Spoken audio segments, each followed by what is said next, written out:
Olá, eu sou o Nuno Viegas. Este é o 5º episódio da série Fumaça sobre saúde e doença mental, Desassossego. Foi toda escrita para ser ouvida com auriculares ou auscultadores. Neste episódio falamos de sofrimento psicológico e de dor extrema, de forma explícita. Enquanto ouves, caso te sintas em perigo, liga para o número de emergência em Portugal, o 112. Se tiveres sintomas depressivos, ponderares fazer mal a ti próprio, o SNS 24 tem um serviço de acompanhamento psicológico no 808 24 24 24. Também há, na transcrição deste episódio em fumaca.pt, uma lista de linhas de apoio que podes contactar, como o SOS Estudante. Está tudo dito, deixo-te com a história, gravada em junho de 2020.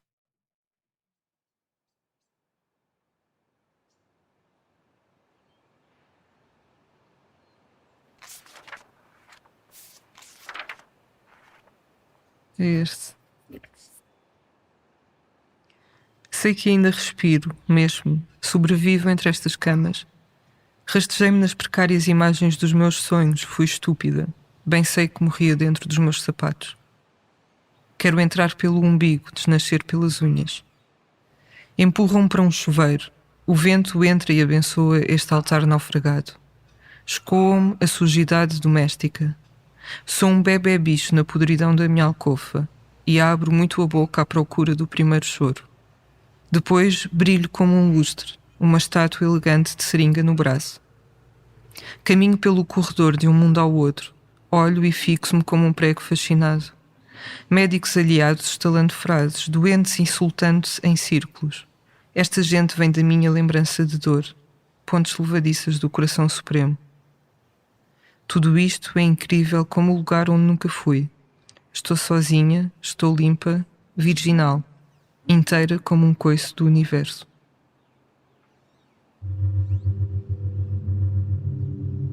Achei que aquele verso resumia bem.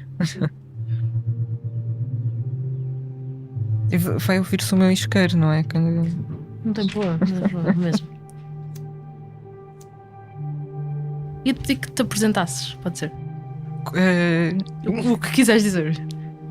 Sou a Cláudia R. Sampaio, tenho 2 gatas que são como filhas, vivo com o meu namorado na Penha de França, escrevo poesia e pinto.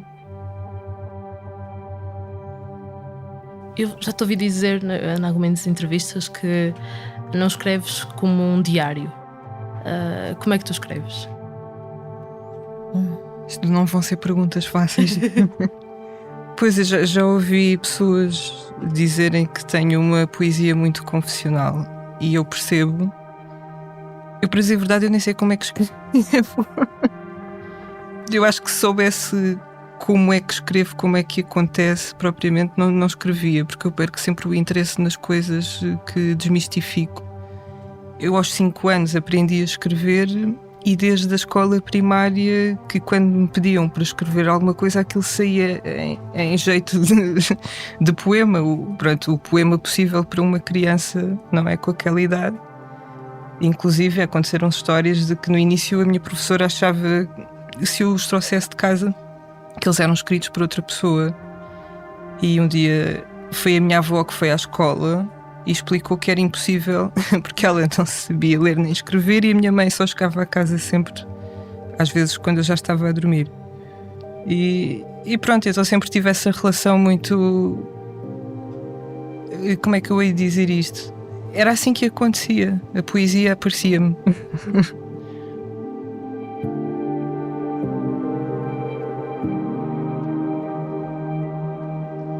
Era uma criança um pouco triste em certas coisas, porque não tinha irmãos, pelas dificuldades económicas, porque mesmo das diferenças para os restantes membros da minha família ou dos meus primos que tinham irmãos, que pareciam sempre muito mais felizes do que eu, cresci sem pai, pronto, todas estas coisas, claro, que fazem com que uma criança se sinta às vezes diferente.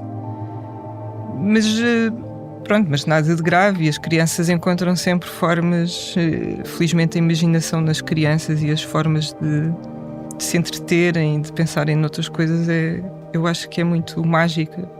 E depois, infelizmente, parece que se vai perdendo isso. E lá está, no início da idade adulta, eu comecei a piorar. Desespero. Desespero é assim sempre a palavra. Lembro-me que era a palavra que eu dizia mais se fosse às urgências, porque fui muitas vezes às urgências de psiquiatria no Hospital de São José. Era quase um gesto automático de eu ia, que o desespero era tal, antes de cometer qualquer ato de loucura, e eu estive anos a ir às urgências para pedir ajuda.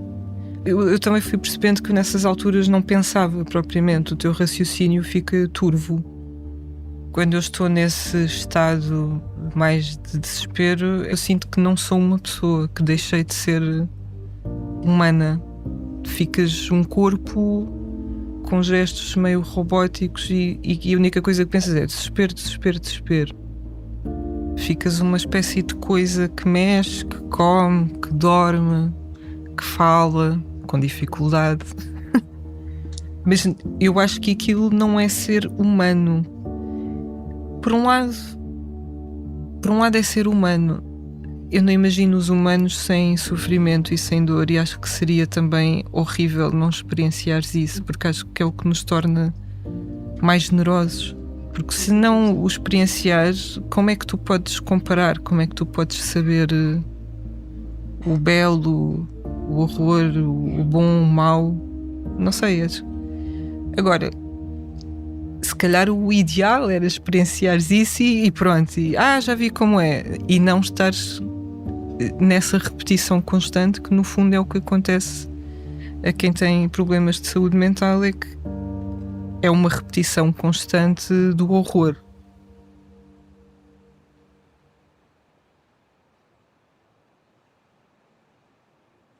O meu psiquiatra dizia-me uma coisa: eu sou muito consciente, eu sou demasiado consciente até.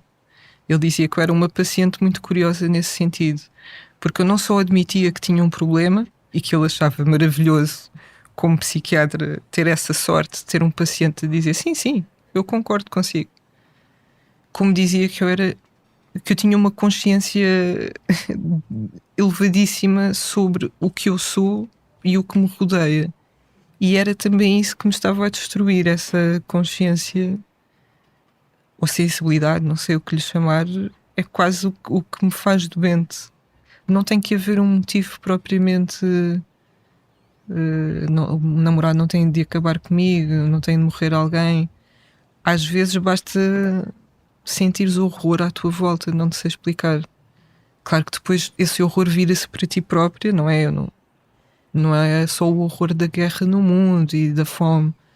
Isso depois vira-se para ti e como é que eu ia dizer isto? O teu lugar nesse horror, não é?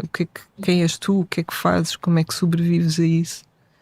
E porque de facto depois, a partir de certa altura, isso passa a um não sentimento. Depois passas para a tal fase de deixares de ser, praticamente, que já é a fase para mim mais avançada.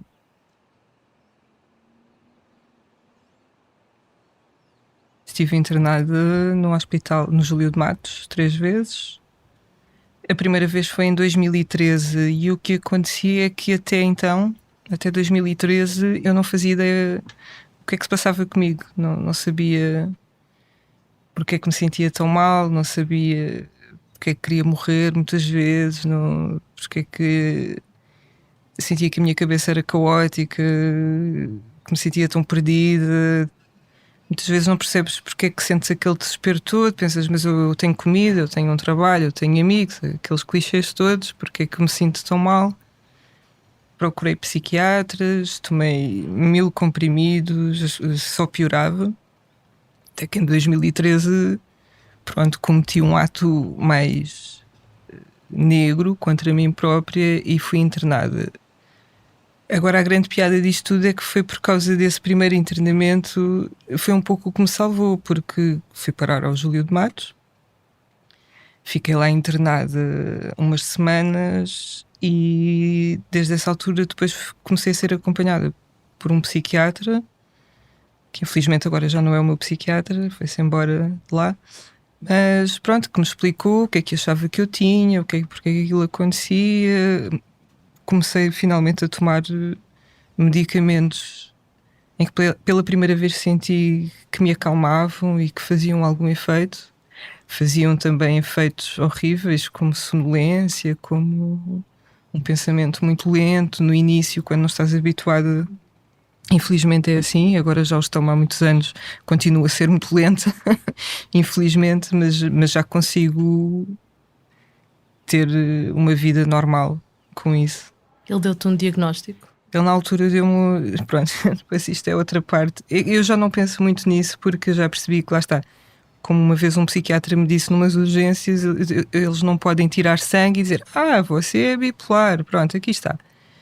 Não é tudo. Eles tentam perceber a partir de certos sintomas e o diagnóstico é sempre mais para te darem uma medicação que funcione, não é?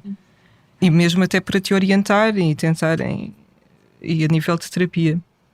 E então nessa primeira altura esse psiquiatra disse que achava que eu era borderline, sendo que borderline é sempre muito parecido com ser bipolar, que é o que esta minha nova psiquiatra me diz que eu sou bipolar. Eu até posso ser as duas coisas, lá está, então.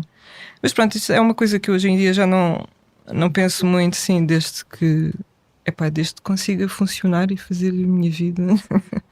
Não quero saber dos nomes. No início dá jeito, sim, vais pesquisar na internet, como toda a gente, depois eles dizem: não pesquise na internet, isso é horrível. E eu percebo, porque cada caso é um caso, e isto é muito importante que as pessoas saibam, e eu aprendi isso. Os bipolares não são todos iguais, nem os borderlines, nem os esquizofrénicos, nem as pessoas só com depressão. Porque depende muito da maneira como tu cresceste, depende das tuas características, da tua personalidade, da tua educação. Não há nenhum caso igual ao outro. E é muito difícil, também percebi que é muito difícil descobrires teres um bom acompanhamento, encontrares um psiquiatra com o qual te identifiques. E este psiquiatra, depois que eu tive durante muitos anos, desde esse primeiro internamento, foi o primeiro que captava a minha personalidade, a minha essência, o que é que eu gostava, o que é que eu não gostava. Tínhamos longas conversas. Ele percebia a minha paixão pela arte, foi o primeiro que falou sobre isso. Vê bem, uma pessoa que escrevia e que só pensava nisso. Ele foi o primeiro que falou sobre isso, foi o primeiro que pensou: então esta miúda, se fizer mais coisas, se fizer mais arte, com certeza vai sentir-se um pouco melhor. Uma coisa tão óbvia, estás a ver? Mas se estás perdida, se calhar tem que ser alguém sentado à tua frente, imparcial, que não te conhece, a dizer-te isso. Porque é que você não escreve mais? Porque é que não pinta mais? Ele foi o primeiro. E às vezes são pequenas coisas, estás a ver? Mas pronto, podem funcionar.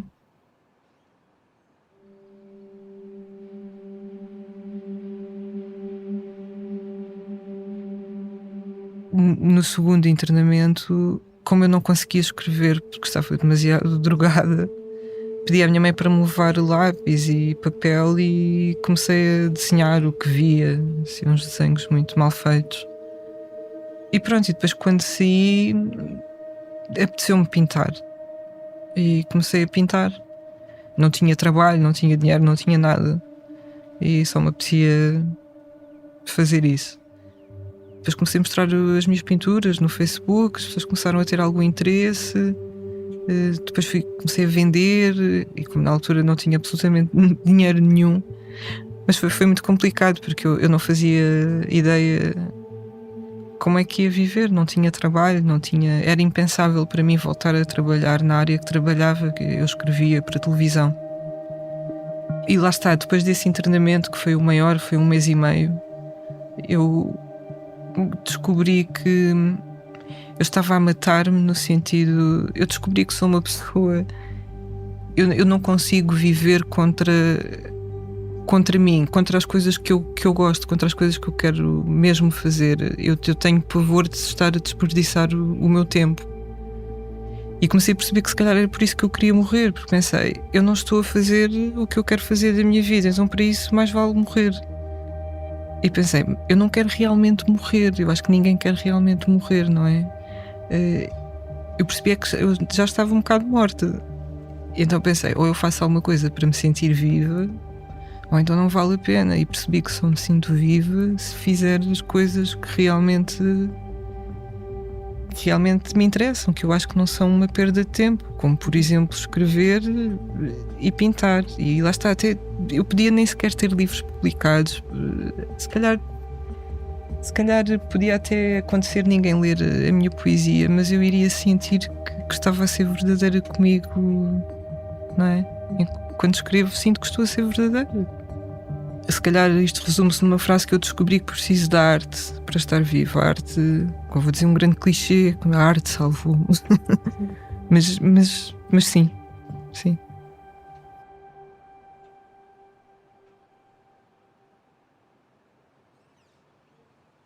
A Abília Lopes tinha dito numa entrevista: é claro que o poeta é sempre o idiota da família, o maluquinho.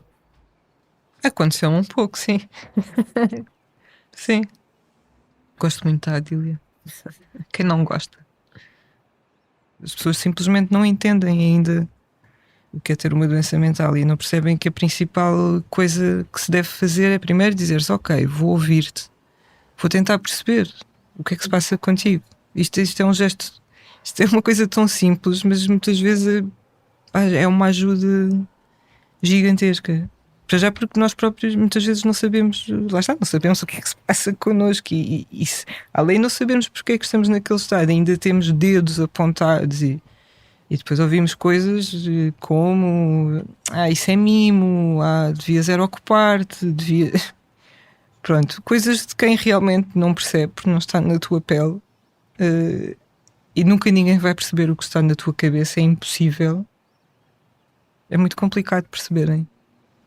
Porque querem sempre encontrar um motivo, em vez de perceberem, não tem de haver um motivo. Por isso é que é uma doença, por isso é que sofres com isso, porque não tem de haver um motivo. Ficam centradas em: então, mas porquê que não vais à praia? Mas é porquê? Porque morreu alguém? Não morreu ninguém. É porque não tens trabalho. Não, mas tu tens trabalho. É porque o teu namorado acabou contigo. Não percebem que até pode ser isso tudo, isso pode ajudar, mas não tem que ser propriamente nada.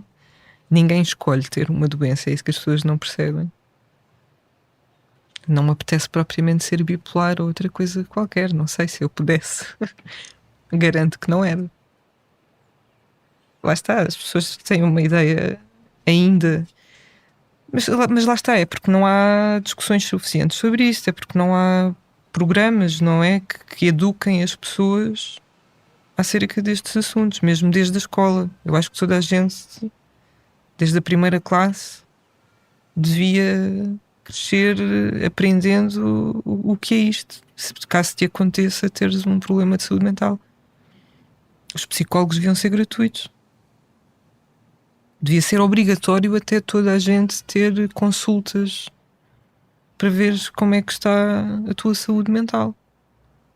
E assim já ninguém tinha vergonha. Se tivesse sido sempre assim, ou desde há muito tempo, hoje em dia não havia vergonha de falar sobre isto. Ainda estamos neste campo de: bora lá então desmistificar o que é isto.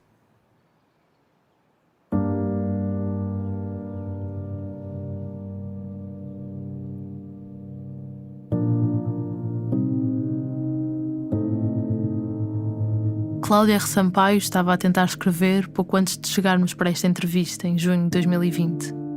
Sentamos-nos à mesa no pátio da casa onde já não mora, no resto de chão de um prédio na Penha de França.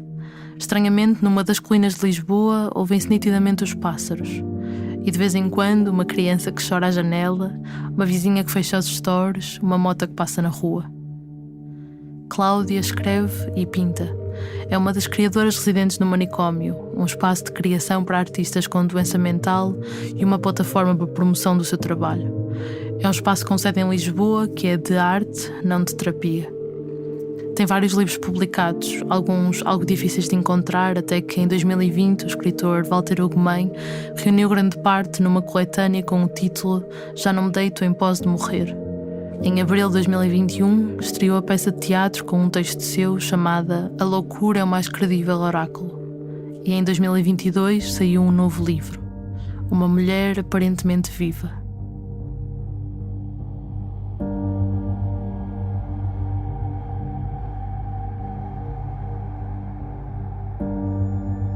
Há mágoas íntimas que não sabemos distinguir. por o que contém de subtil e de infiltrado, se são da alma ou do corpo, se são o mal-estar de se estar sentindo a futilidade da vida, se são a má disposição que vem de qualquer abismo orgânico, estômago, fígado ou cérebro. Minha alma está hoje triste até ao corpo. Todo eu mudou. Memória, olhos, braços. Há como que um reumatismo em tudo quanto sou. Nada me é nada. Estou triste. Mas não com uma tristeza definida, nem sequer com uma tristeza indefinida. Estou triste ali fora, na rua juncada de caixotes. Estas expressões não traduzem exatamente o que sinto, porque sem dúvida nada pode traduzir exatamente o que alguém sente. Mas de algum modo tento dar a impressão do que sinto. Mistura de várias espécies de eu e da rua alheia, que, porque a vejo também de um modo íntimo que não sei analisar, me pertence. Faz parte de mim.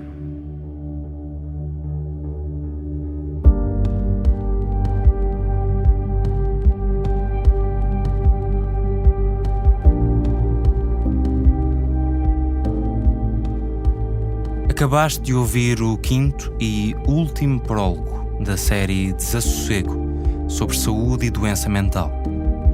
Este chama-se Dentro dos Meus Sapatos. O próximo episódio, o primeiro narrativo, vem daqui a uma semana. Mas podes ouvi-lo agora mesmo, esse e todos os seguintes, se fizeres uma contribuição mensal para o Fumaça. Quem nos apoia já tem acesso à série completa de 13 episódios há uma semana. Vai a fumaca.pt/contribuir e ajuda-nos a ter a primeira redação profissional portuguesa totalmente financiada pelo público. Este episódio foi escrito pela Margarida David Cardoso, que fez a entrevista que lhe dá origem. O Bernardo Afonso compôs e interpretou a banda sonora original, fez a edição e o desenho de som e ainda a voz que ouves a recitar certos do Livro do Desassossego, de Bernardo Soares. O Pedro Miguel Santos fez a edição e a revisão de texto. Eu, Nuno Viegas, fiquei com a verificação de factos. A Joana Batista criou a identidade visual, a Maria Almeida e o Ricardo Esteves Ribeiro a estratégia de marketing. O Fred Rocha fez o desenvolvimento web. Todas estas pessoas participaram na construção coletiva da série. Podes encontrar em fumaca.pt a transcrição de todos os episódios, fontes, documentos e imagens relacionadas. Fazem ainda parte da equipa Fumaça Danilo Tomás e Luís Marquês. A produção desta série foi parcialmente financiada por bolsas de apoio ao jornalismo de investigação da Ares da Planície, Associação para a Promoção da Saúde Mental, do Sindicato dos Jornalistas, em parceria com a Roche, e da Fundação Rosa Luxemburgo. Podes ver os contratos em fumaca.pt/transparência. Até já.